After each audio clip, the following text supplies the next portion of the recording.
Bismillahirrahmanirrahim. Kita juga menjumpai dari riwayatnya Ibnu Majah.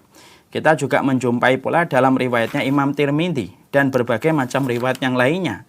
Ternyata kita akan mendapati bahwasanya salah satu di antara perkara yang betul-betul menjadi titik penekanan ketika manusia itu berada di dalam kuburnya, ketika mereka didatangi oleh Munkar dan Nakir, maka sesungguhnya ujian pertanyaan tentang alam kubur itu berkaitan bagaimana dia memandang Rasulullah Shallallahu Alaihi Wasallam.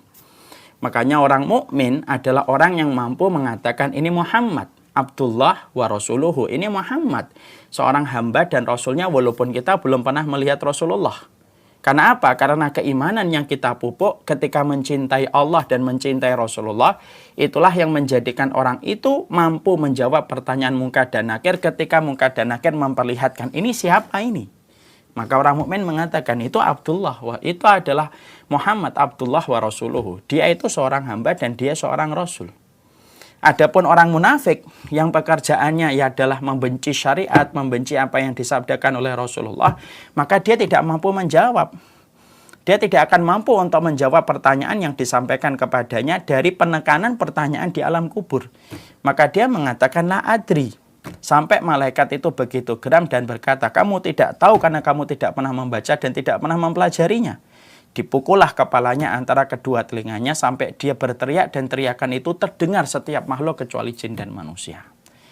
Berarti yang kita perhatikan di sini, Masya Allah ya, berarti berkaitan tentang apa yang baru saja kita baca tentang riwayat Bukhari dari Anas bin Malik, riwayat Ibnu Majah, riwayat Tirmidzi, berarti sesungguhnya kedudukan kita di hadapan Rasulullah itu penting.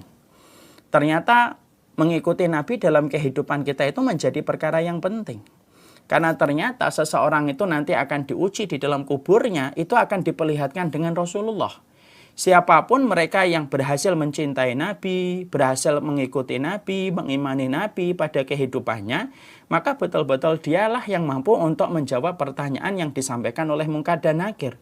Tapi siapapun manusia yang mereka tidak ada komitmen untuk mengikuti Rasulullah, dan dia tidak ada komitmen untuk mengimani Rasulullah Shallallahu Alaihi Wasallam, dialah orang-orang yang sejatinya memiliki sifat kemunafikan.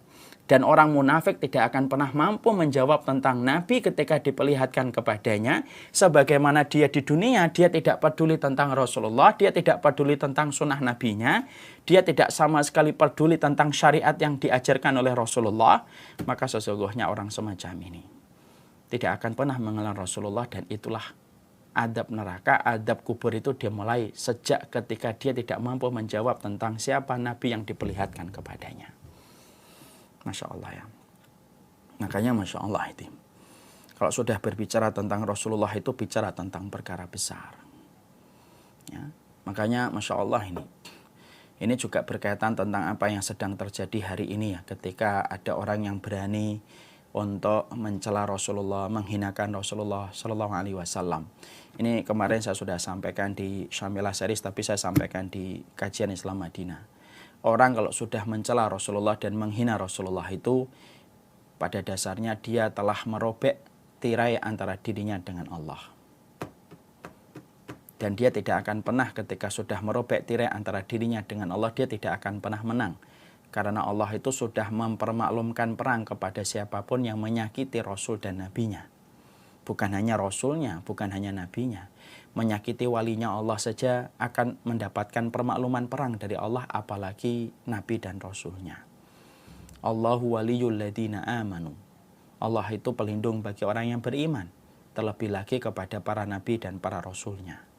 Makanya Rasulullah itu mengatakan dalam hadis qudsi yang difirmankan oleh Allah langsung, man adali waliyan faqad adzantuhu bil harbi. Siapapun yang telah menyakiti waliku, maka aku telah mempermaklumkan perang kepada mereka yang telah menyakiti wali-waliku. Kalau menyakiti walinya Allah saja, Allah sudah mempermaklumkan perang, apalagi menyakiti Nabi dan Rasul yang paling Allah cintai, yaitu adalah Nabi Muhammad SAW. Makanya Masya Allah, tidak ada Nabi yang paling Allah cintai kecuali adalah Rasulullah. Makanya kalau kita jumpai di dalam Al-Quran, semua Nabi dipanggil oleh Allah dengan nama. Ya Nuhu, ya Adamu, uskun anta wa zawjukal jannah. Ya Musa, ya Ibrahimu, Ya Yahya khudil kitab biquwah. Rata-rata nabi itu dipanggil oleh Allah dengan namanya. Tapi kalau kita detail memperhatikan Quran, ketika Allah memanggil Nabi Muhammad, Allah tidak pernah memanggil dengan nama kecuali dengan panggilan gelarnya sebagai seorang nabi. Ya ayyuhan nabiyyu.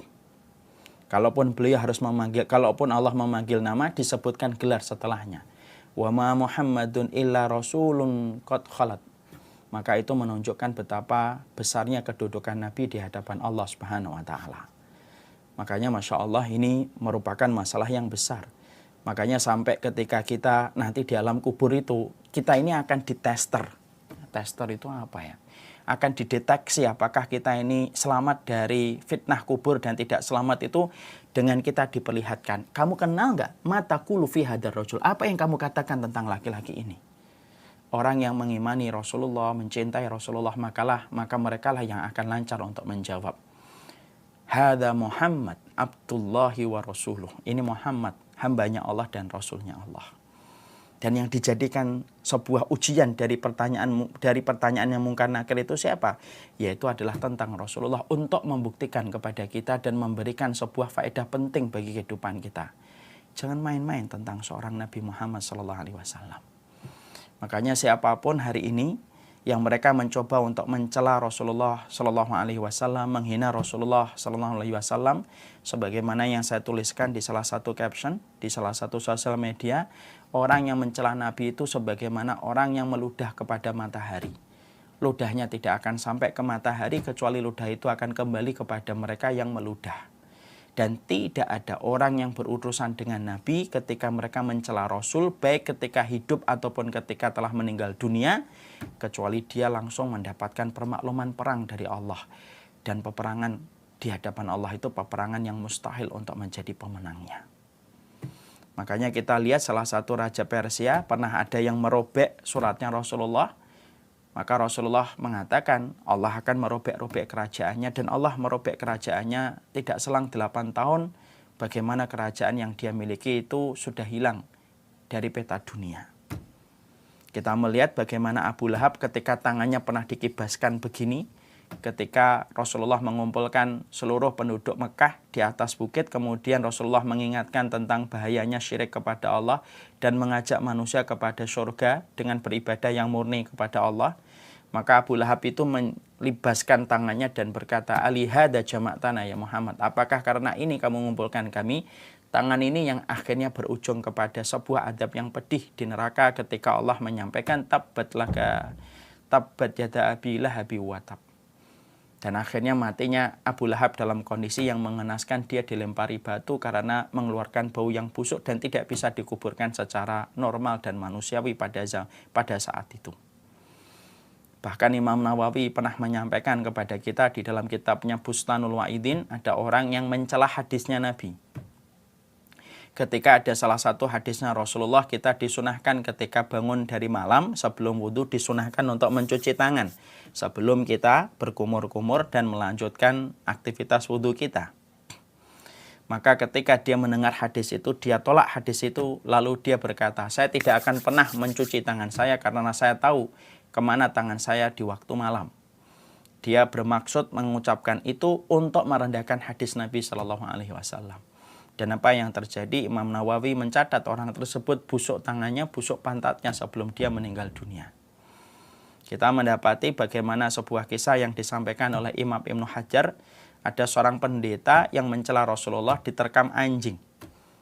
Lalu kemudian anjing itu diikat lagi, lalu dia mencela kembali Rasulullah dan anjing itu lepas kedua kalinya dan menggigit leher pendeta ketika habis dia itu berapi-api untuk mencela Rasulullah Shallallahu Alaihi Wasallam, dan akhirnya mati dan rubuh. Kejadian itu sampai disaksikan ribuan orang, sampai para ahli tarikh, ahli sejarah mengatakan ada 40.000 orang yang akhirnya masuk Islam ketika melihat kejadian itu langsung ataupun yang mendengar kejadian itu. Untuk menunjukkan kepada kita bahwasanya Rasulullah itu begitu tinggi kedudukannya dan dia telah mendapatkan dan beliau telah mendapatkan garansi dari Allah semasa hidupnya dan semasa wafatnya.